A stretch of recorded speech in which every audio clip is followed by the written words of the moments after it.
Marcus Bennett sat in the sleek conference room on the 42nd floor of Hartwell Industries, watching the city stretch out beneath him through floor-to-ceiling windows. The view was worth more than his annual salary. Everything in this room was: the Italian leather chairs, the imported marble table, the abstract art that probably cost 6 figures. He didn't belong here. But Victoria Hartwell, CEO of Hartwell Industries and one of the most feared executives in the corporate world, had summoned him. So here he sat in his off-the-rack suit, waiting. The door opened. Victoria Hartwell walked in like she owned the world, because she essentially did. Early 40s, impeccably dressed in a charcoal suit that probably cost more than Marcus's mortgage, her dark hair pulled back in a severe bun. She moved with the kind of confidence that came from never having to doubt yourself. "Mr. Bennett." Her voice was clipped, professional. She didn't smile. "Thank you for coming." "Of course, Ms. Hartwell." She sat across from him, folding her hands on the table. "I'll be direct. Your performance over the past 3 years has been exceptional.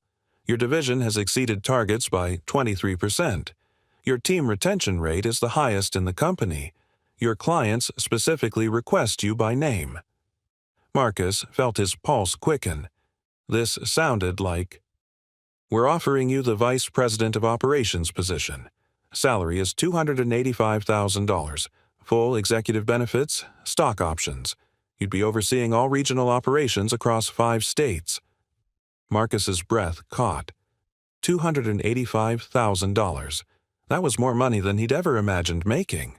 That was private school for the kids, a house in a good neighborhood, security, stability. Everything he'd been struggling to provide. "There's one requirement," Victoria continued. "The position is based out of our headquarters in Chicago. You'd need to relocate within 60 days. And just like that, the dream shattered. Chicago. 1,000 miles away from here. From his kids' schools, their friends, their grandmother who helped with pickups. From the routine they'd built after their mother died. From everything that gave them stability. Before we continue, tell us where in the world you're watching from. We love seeing how far our stories travel." "Mr. Bennett?" Victoria was watching him with those sharp, assessing eyes. "This is a significant opportunity. Most people would have accepted already." Marcus took a breath. "Ms. Hartwell, I'm incredibly honored, truly. But I have 3 children, ages 5, 8, and 10. Their mother passed away 2 years ago. I'm all they have, and uprooting them right now, taking them away from everything they know." His voice caught. "I can't do that to them, so I have to respectfully decline." Victoria's expression didn't change, but something flickered in her eyes. "You're turning down a promotion that would nearly triple your salary because of your children." "Yes, ma'am." "Mr. Bennett, surely you understand that opportunities like this don't come twice. You're essentially choosing to cap your career." "I'm choosing my kids. I'd make that choice every time." Victoria leaned back in her chair, studying him. For a long moment, she said nothing. Then, "I see. Well, that's unfortunate. We'll need to offer the position to someone else." "I understand. However," Victoria's tone shifted, became colder. "This conversation has made me reassess your commitment to this company. Someone who isn't willing to prioritize their career, who lets personal obligations interfere with professional advancement. That's not the kind of leadership we need at Hartwell Industries." Marcus felt ice slide down his spine. "I'm sorry?" "We'll be restructuring your division. Your position is being eliminated, effective immediately. HR will contact you about severance." The words hit him like a physical blow. "You're firing me? Because I chose my children?" "I'm terminating your position because we need executives who are fully committed. You've made it clear that you're not." Victoria stood, smoothing her jacket. "Security will escort you out. HR will forward your severance package. Good luck, Mr. Bennett." She walked out without looking back. Marcus sat there stunned, trying to process what had just happened. 10 minutes ago, he'd been offered a promotion. Now he was unemployed, because he'd chosen his kids. The security escort was humiliating. Marcus was walked through the office like a criminal while his colleagues watched, their faces a mixture of shock and pity. His assistant, Jennifer, looked like she might cry. "Marcus, what happened?" she whispered as he packed his desk. "I got fired for being a parent," Marcus said quietly, boxing up the photos of his kids, Elijah, 10, Maya, 8, and little Jordan, 5. Their smiling faces stared up at him from his desk. "That's illegal, isn't it?" She didn't say that's why. She said my position was being eliminated. Marcus's hands were shaking as he packed his MBA textbooks from Howard, the degree he'd never finished because Shauna got sick. "It's all legal. She's covered." Jennifer helped him pack in silence. When he left, carrying a box of his professional life, she hugged him tight. "You're a good father, Marcus. Don't forget that." In his car, Marcus sat in the parking garage and stared at nothing. $285,000. He'd turned down $285,000, and now he had nothing. His phone rang. The school. "Mr. Bennett, this is Mrs. Rodriguez from Riverside Elementary. Jordan's been asking for you. He says his stomach hurts, but I think he just needs to see you. Can you come pick him up early?" Marcus closed his eyes. "I'll be right there." 20 minutes later, he was pulling Jordan out of school. His youngest son looked tiny in his Spider-Man backpack, his brown face scrunched with worry. "Daddy, are you okay? You look sad." Marcus forced a smile. "I'm fine, buddy. Just had a long day. How about we pick up your brother and sister and get ice cream?" Jordan's face lit up. "Really? On a Wednesday? Why not? A special day." At Maya's school, his daughter bounced into the car, already talking a mile a minute about her art project. At Elijah's middle school, his oldest son climbed into the front seat with the practiced coolness of a preteen. "Why'd you pick us up early?" Elijah asked suspiciously. "You never pick us up early." "Thought we could spend the afternoon together." "Did something happen?" Marcus looked at his oldest son, the one who'd been 9 when Shauna died, who'd had to grow up too fast, who watched Marcus with worried eyes like he was waiting for the other shoe to drop. "Nothing we need to worry about today," Marcus said. "Today, we're getting ice cream." At the ice cream shop, Marcus watched his kids argue about flavors and toppings, their laughter filling the space around them. This was what he'd chosen. These 3 beautiful, complicated, loud, messy humans who needed him more than any job ever would. But as he mentally calculated his severance, 3 months, maybe 4, if he was careful, reality settled in like a weight on his chest. He'd made the right choice. But that didn't mean it wouldn't cost them everything. That night, after the kids were in bed, Marcus sat at his kitchen table with his laptop open to job search sites. His phone rang. His mother. "Marcus, honey, how was your day?" He'd been holding it together all evening, but his mother's voice broke something open. "I got fired, Mom." There was a pause. "What? How? Why?" Marcus told her everything. The promotion offer, Chicago, his refusal, Victoria Hartwell's cold dismissal. When he finished, his mother was quiet for a long moment. "That woman fired you for being a good father," she said finally, her voice tight with anger. "That's evil, Marcus. Pure evil. It's legal, though. Legal doesn't make it right. What are you going to do?" "Find another job. Fast. I've got maybe 4 months of severance and savings. After that—" He didn't finish the sentence. "You did the right thing. You know that, right?" "Did I?" Marcus's voice cracked. "Because right now it feels like I just destroyed my kids' future because I was too proud to uproot them. Maybe I should have taken the job. Maybe we could have made Chicago work." "Marcus Anthony Bennett, don't you dare. Those children need their father. They need stability. They need to know you choose them. You did exactly what Shauna would have wanted." The mention of his wife made Marcus's throat tighten. Shauna would have known what to do. She always knew. Shauna would be proud of you, and so am I." After they hung up, Marcus opened his email. Already there was a message from Hartwell Industries HR with his severance paperwork. 3 months' salary. Benefits through the end of the month. 3 months to find a job that paid enough to support 3 kids in this city. 3 months to figure out how to rebuild from nothing. Marcus put his head in. His hands.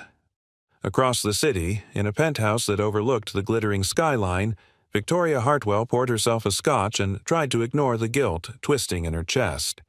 She'd done the right thing. Marcus Bennett had made his choice. She'd made hers. That's how business worked. Her phone rang. Her daughter, Isabel. "Mom, where are you? You promised you'd be at my recital tonight." Victoria's stomach dropped. The piano recital. She'd completely forgotten. "Isabel, I'm so sorry. I had meetings that ran late." "You always have meetings." Her daughter's voice was cold, distant. The voice of a 13-year-old who'd stopped expecting her mother to show up. "Forget it. Grandma was here." "Honey, I'll make it up to you." "Don't bother. I know work is more important." The line went dead. Victoria stared at her phone, then at her empty penthouse. Marble countertops, designer furniture, floor-to-ceiling windows overlooking a city she'd conquered, and not a single person to share it with. Her husband had died 4 years ago, a sudden heart attack that had left her a widow at 38. Her daughter lived with Victoria's mother most of the time because Victoria worked 70-hour weeks. She'd told herself it was necessary, that she was building an empire for Isabel's future. But standing here, listening to the echo of her daughter's disappointment, Victoria wondered if she'd been lying to herself. She thought about Marcus Bennett's face when he'd said, "I'm choosing my kids. I'd make that choice every time." The certainty in his voice, the lack of hesitation. When was the last time Victoria had chosen Isabel over work? She couldn't remember. Victoria downed her scotch and poured another. 3 days after losing his job, Marcus was running on 2 hours of sleep and pure adrenaline.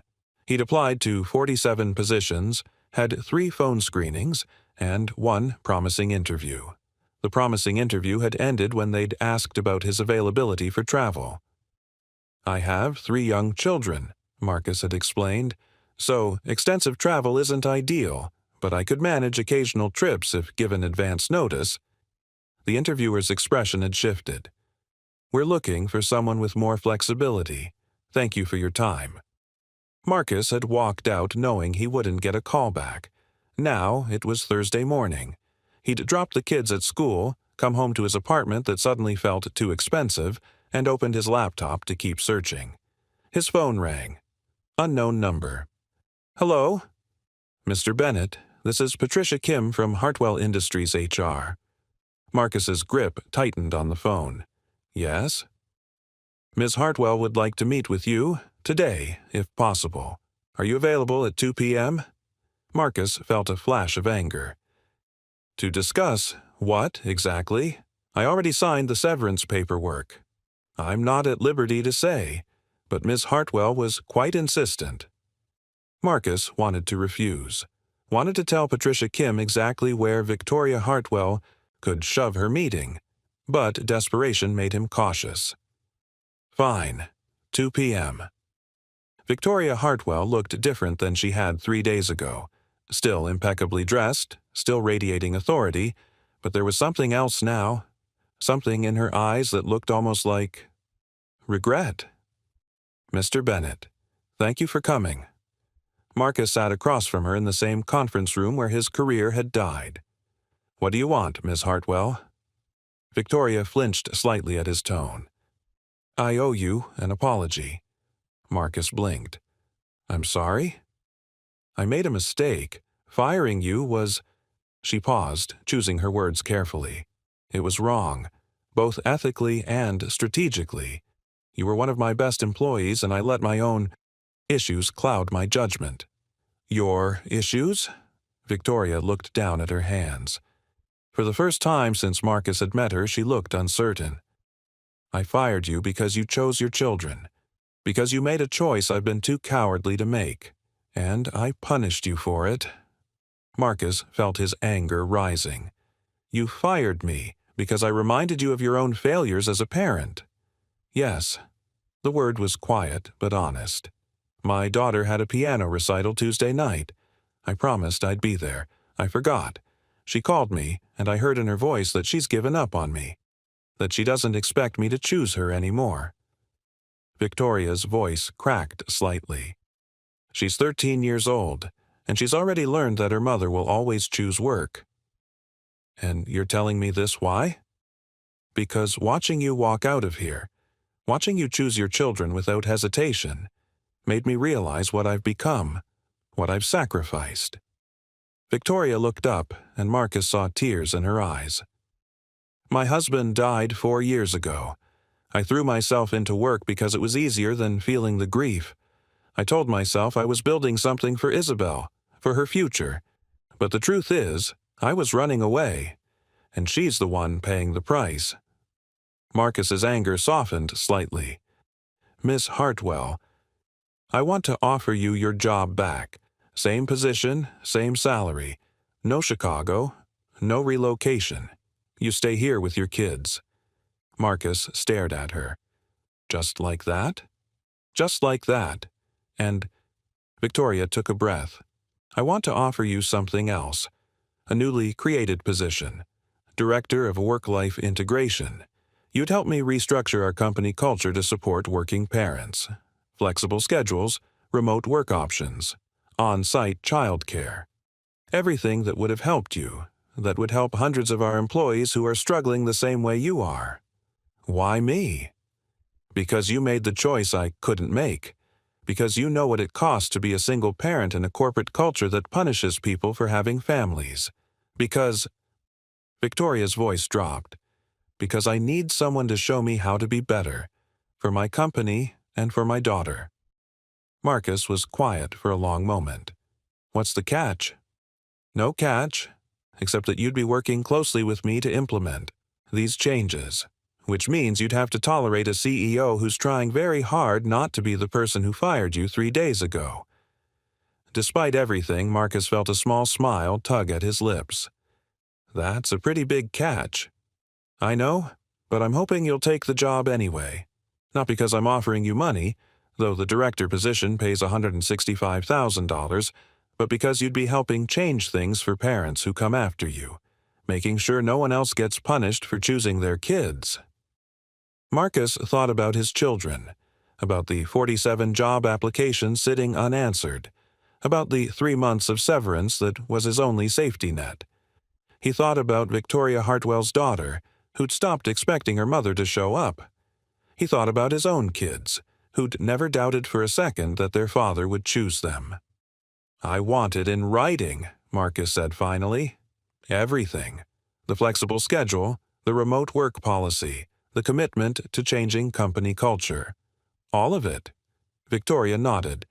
Done. My lawyers will draft the contract today. And I want to meet your daughter. Victoria's eyebrows rose. Why? Because if I'm going to help you rebuild your relationship with her, I need to know what I'm working with. I need to see if she's still reachable, or if you've already lost her. The words were harsh, but Victoria didn't flinch. Fair enough. Can you come to dinner tomorrow night? My place? I'll bring my kids. They can meet Isabel. Show her what it looks like when a parent actually shows up. Victoria smiled sadly. You don't pull punches, do you? I'm a single father who just got fired for loving his kids too much. I don't have the luxury of pulling punches. That evening, Marcus told his kids about the job offer. They were at the dinner table, spaghetti night because it was cheap and filled bellies. So, you're going back to work? Elijah asked. Looks like it. At the place that fired you? Yeah. Why would you do that? Maya asked, twirling spaghetti on her fork. They were mean to you. Marcus chose his words carefully. Because sometimes people make mistakes and deserve a chance to fix them. And because this job gives me a chance to help other moms and dads who have kids like you. Jordan looked up from his plate, sauce on his face. Will you still pick us up from school? Yes, buddy. That's part of the new job. I get to make my own schedule so I can be here for you guys. Good. Jordan went back to his spaghetti, satisfied. Elijah was watching Marcus with those two old eyes. "Dad, is this really about helping other parents? Or is it because we need the money?" Marcus looked at his oldest son. "Both, if I'm honest. We do need the money, but it's also a chance to change things, to make it so other parents don't have to choose between their careers and their kids." "Mom would have liked that," Elijah said quietly. Marcus felt his throat tighten. "Yeah, she would have." If you're hooked on this story, make sure to subscribe and turn on notifications so you never miss an upload. Your support means everything and helps me bring you more emotional stories like this one. The next evening, Marcus and his 3 kids stood outside Victoria Hartwell's penthouse. The building was the kind where even the lobby had marble floors and the doorman wore a uniform that probably cost more than Marcus's suit. "Daddy, are rich people scary?" Jordan whispered, holding Marcus's hand tight. "No, buddy, they're just people. Some are kind, some aren't, just like everyone else." Victoria answered the door herself. She'd changed out of her power suit and was wearing jeans and a sweater, the most casual Marcus had ever seen her. She looked nervous. "Mr. Bennett, kids, come in." The penthouse was stunning. Floor-to-ceiling windows, designer everything, the kind of space that belonged in magazines. But it was also oddly impersonal. No family photos, no kids' artwork on the fridge, no signs that a child actually lived here. A teenage girl sat on the couch, hunched over her phone. She looked up when they entered, her expression guarded. "Isabel, this is Mr. Bennett and his children, Elijah, Maya, and Jordan." "Hi," Isabel said flatly, barely making eye contact. "Hey," Elijah responded, equally cool. Maya walked right up to Isabel. "Your house is really fancy. Do you have a pool?" Despite herself, Isabel smiled slightly. "No pool, but there's a gym on the 20th floor." "That's not as cool as a pool, but it's okay, I guess." Jordan was already exploring, his little hands reaching for everything. Victoria watched him with something like wonder, as if she'd forgotten what it was like to have a child's energy fill a space. "Jordan, hands to yourself," Marcus said gently. "It's fine," Victoria said quickly. "Really? Let him explore." Dinner was catered, because of course it was. Some fancy Italian place. The kids made faces at the complicated pasta dishes until Victoria, looking embarrassed, asked if they'd prefer pizza instead. "Yes, please," all 3 kids chorused. While they waited for pizza delivery, Maya appointed herself Isabel's new best friend and dragged her to look at something on her tablet. Elijah and Jordan played a game on the fancy coffee table that probably cost more than Marcus's car. Marcus and Victoria stood by the windows, watching the city lights. "You don't spend much time here, do you?" Marcus observed. "How can you tell?" "It doesn't feel lived in. It's beautiful, but it's not a home. It's a showroom." Victoria was quiet. "I bought this place after my husband died. Thought a fresh start would help, but I work so much that Isabel mostly lives with my mother. She only stays here on weekends, and even then—" She gestured around. "This isn't a place for a child. It's a place for someone who wants to pretend they have their life together." "Do you? Have my life together?" Victoria laughed bitterly. "I have money and power and success, but my daughter barely speaks to me. I can't remember the last time I attended one of her school events. I missed her 13th birthday because of a board meeting. So, no, I don't have anything together. I have the appearance of a life." Marcus watched Maya and Isabel laughing together over something on the tablet. "She's not unreachable yet, but you're running out of time." "I know. That's why I wanted you here, to see what I'm missing, what I've been too blind to see."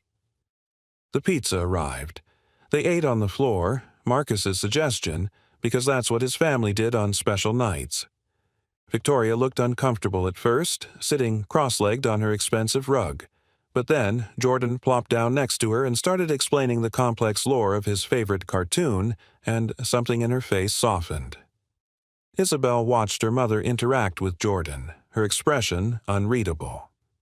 After dinner, while the younger kids watched a movie, Isabel pulled Elijah and Marcus aside. "Your dad really picks you up from school every day?" she asked Elijah. "Yeah, every day." "And helps with homework?" "Even when he doesn't understand it.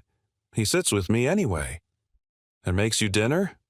"Well, he tries. He's not great at cooking. But yeah." Isabel looked at Marcus. "What's that like? Having a parent who actually shows up?" The question broke Marcus's heart. "It's what every kid deserves, including you." "My mom doesn't think so. She thinks board meetings and business deals are more important."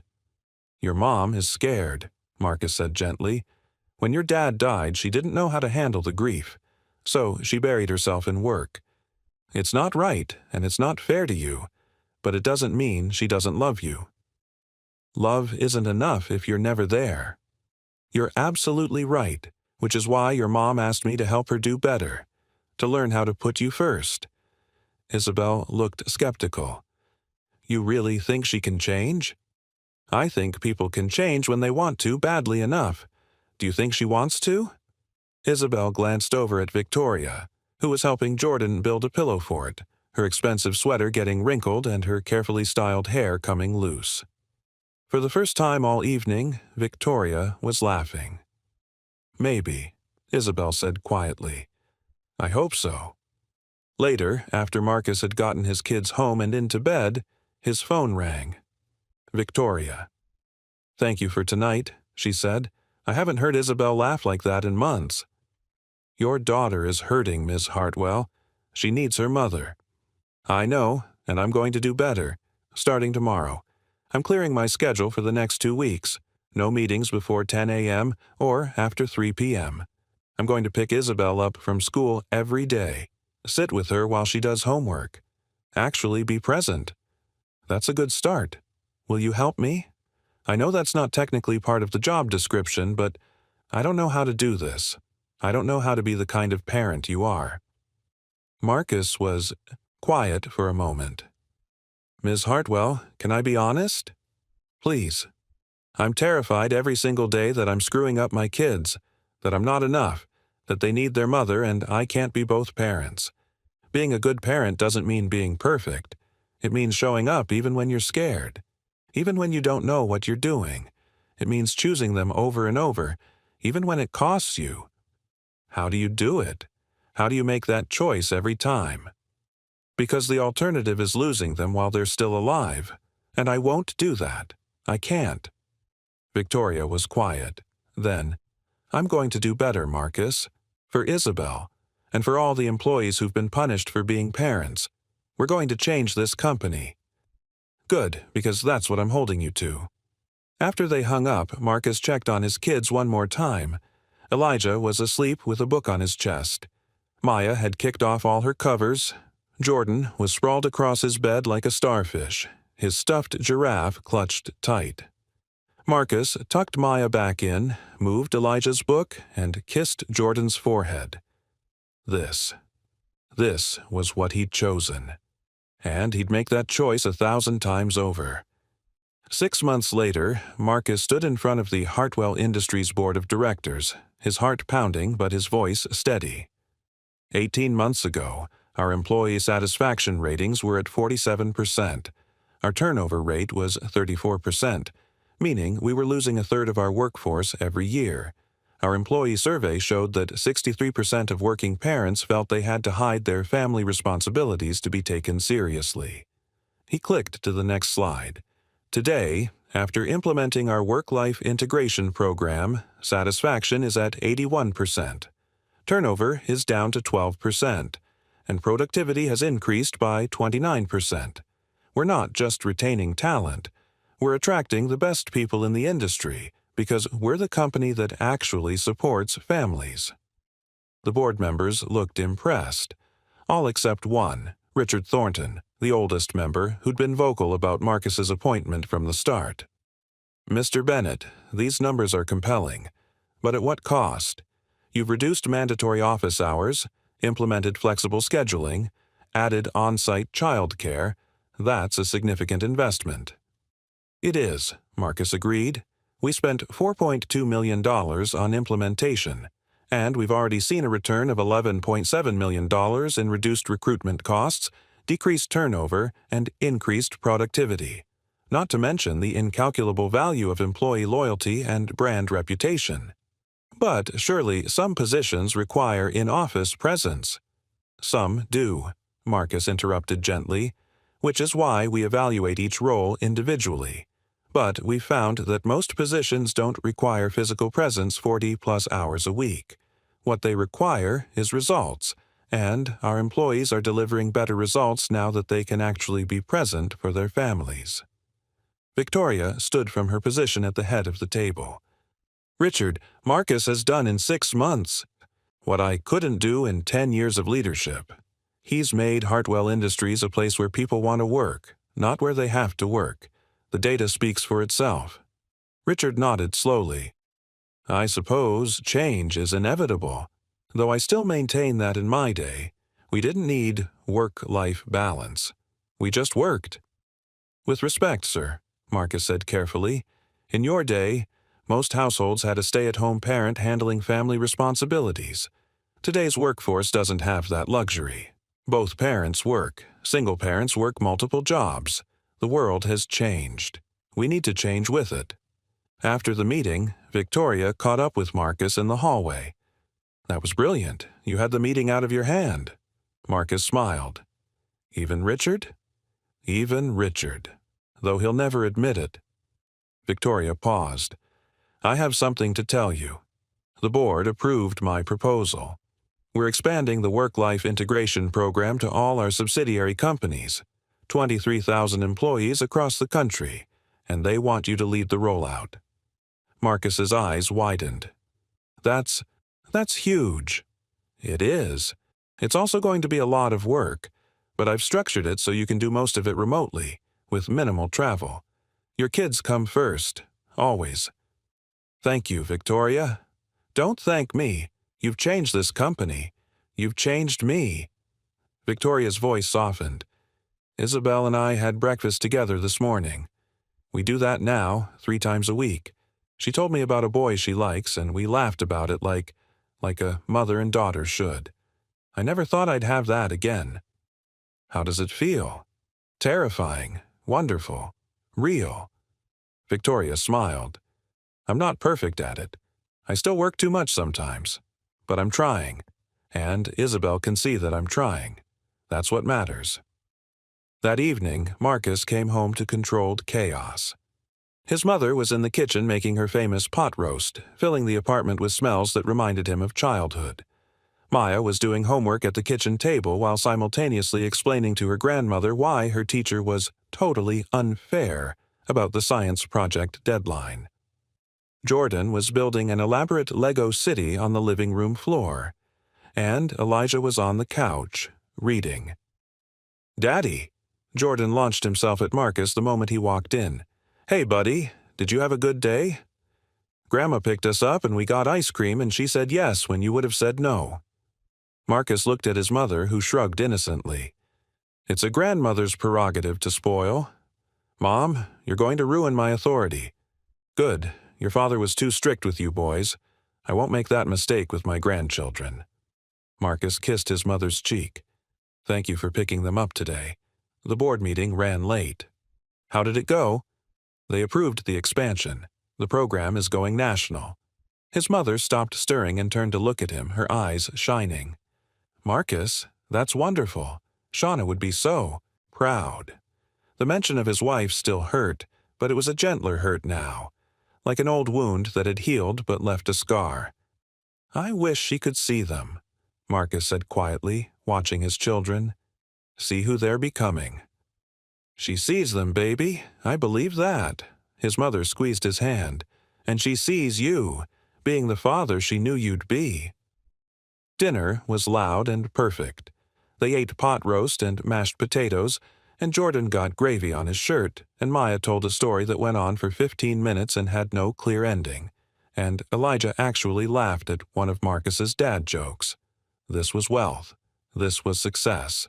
Not the money or the title or the corner office. This. Later that night, after his mother had gone home and the younger kids were asleep, Marcus sat with Elijah on the couch. His oldest son had been quiet during dinner, and Marcus knew that look. "What's on your mind, E?" Elijah was quiet for a moment. Then, "Do you ever regret it? Turning down that first job? The one that would have paid way more?" "No, not for a second. But we could have had a bigger house, better stuff. I could go to private school like some of my friends." Marcus turned to face his son fully. "Elijah, look at me. Do you feel like you're missing out on something important?" "No, but I know we don't have as much as other families, and I know you work really hard to give us what we have." "That's true, but here's what I need you to understand. I could work 100 hours a week and make $1 million, and if I missed your childhood doing it, I'd have nothing. Money can't buy back time. It can't buy back watching Jordan learn to read or Maya's art shows or your basketball games. Those moments, they're everything." Elijah nodded slowly. "Some kids at school, their parents are never around. They have everything except their parents' time. And would you trade places with them? No way. Then I made the right choice. We might not have the biggest house or the fanciest stuff, but we have each other, and we show up for each other. That's worth more than any amount of money." Elijah leaned against Marcus's shoulder. "Dad? Yeah? I'm glad you're our dad. Like, I know that's obvious because you are our dad, but I'm glad it's you. I'm glad you chose us." Marcus felt his throat tighten. "I'll choose you every single time, E. All three of you. That's not ever going to change." They sat in comfortable silence, and Marcus thought about the man he'd been 2 years ago when Shauna died. Lost, terrified, certain he couldn't do this alone. But he had done it. He was doing it, and his kids were thriving. 3 months later, Marcus was invited to speak at a national conference on workplace culture. The auditorium held 3,000 people, HR directors, CEOs, business leaders from across the country. Marcus stood at the podium, looking at the sea of faces, and felt the weight of the moment. 2 years ago, I was a mid-level manager at Hartwell Industries, working 60-hour weeks, drowning in responsibilities, and failing as a father. My wife had died, and I was trying to be both parents to 3 kids while maintaining a corporate career that demanded everything from me. He clicked to a photo of himself from that time, exhausted, barely holding it together. I was offered a promotion that would have tripled my salary. The catch was, I had to move my family across the country, uproot my children from everything they knew, take them away from their support system. I turned it down. "And I was fired for it," the audience murmured. "My CEO told me that I wasn't committed enough to the company, that someone who let personal obligations interfere with professional advancement wasn't the kind of leader they needed. And in that moment, I thought my career was over. I thought choosing my kids meant giving up on professional success." He clicked to the next slide, the transformation data from Hartwell Industries. But something unexpected happened. My CEO had a crisis of her own. She realized that in building her career she'd lost her relationship with her daughter, and she called me back. She apologized. She offered me a chance to rebuild not just my career, but the entire company culture. Marcus shared the statistics, the employee testimonials, the revenue growth. We proved that supporting families doesn't hurt business. It strengthens it. Employees who don't have to choose between their careers and their children are more productive, more loyal, more innovative. They bring their whole selves to work because they're not carrying the guilt and stress of neglecting their families. He paused, looking at the audience. "Here's what I learned. The choice between career and family is a false choice. It's a trap created by outdated corporate cultures that haven't evolved with the reality of modern families. We can have both. We should have both. And companies that refuse to acknowledge this will lose the war for talent." The applause started before he finished his last sentence. After the speech, dozens of executives approached him. They wanted to implement similar programs. They wanted guidance, consultation, proof that it could work in their industries.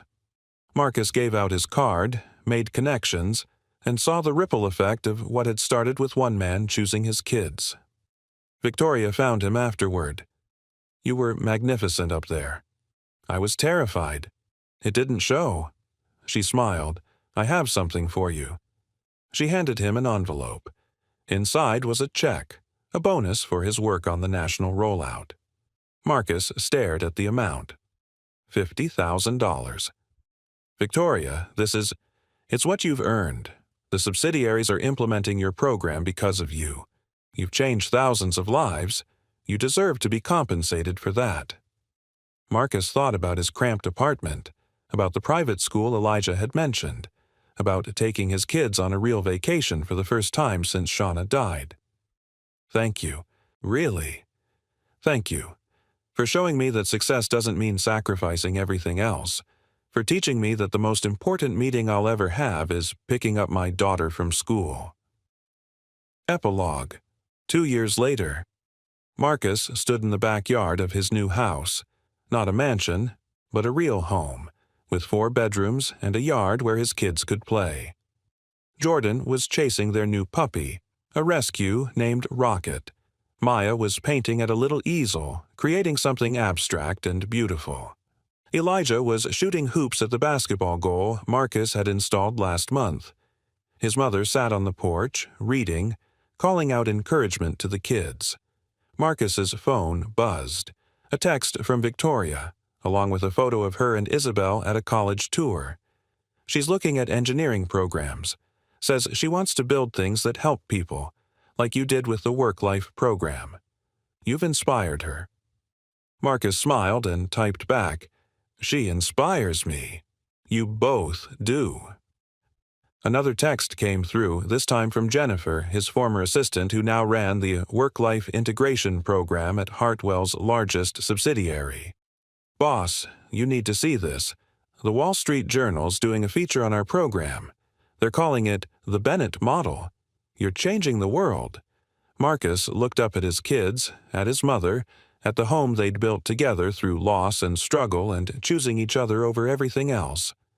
He thought about the man he'd been 3 years ago, sitting in that conference room, making an impossible choice. He thought saying no to that promotion meant ending his career. Instead, it had given him a purpose bigger than any job title. He'd proven that you could be an excellent parent and an excellent professional, that companies could support families and increase profits, that the old rules were broken and new ones could be written. Elijah caught the basketball and called out, "Dad, come play." Marcus jogged over to his son, and they played one-on-one while the sun set, and Jordan cheered and Maya painted the scene and his mother watched with tears in her eyes. That night, after the kids were in bed, Marcus sat on the porch alone, looking at the stars. His phone rang. Unknown number. "Mr. Bennett, this is Amy Rodriguez from the White House Office of Public Engagement. The President would like to invite you to speak at a summit on family economic policy. Your work at Hartwell Industries has caught national attention, and we believe your insights could help shape federal policy."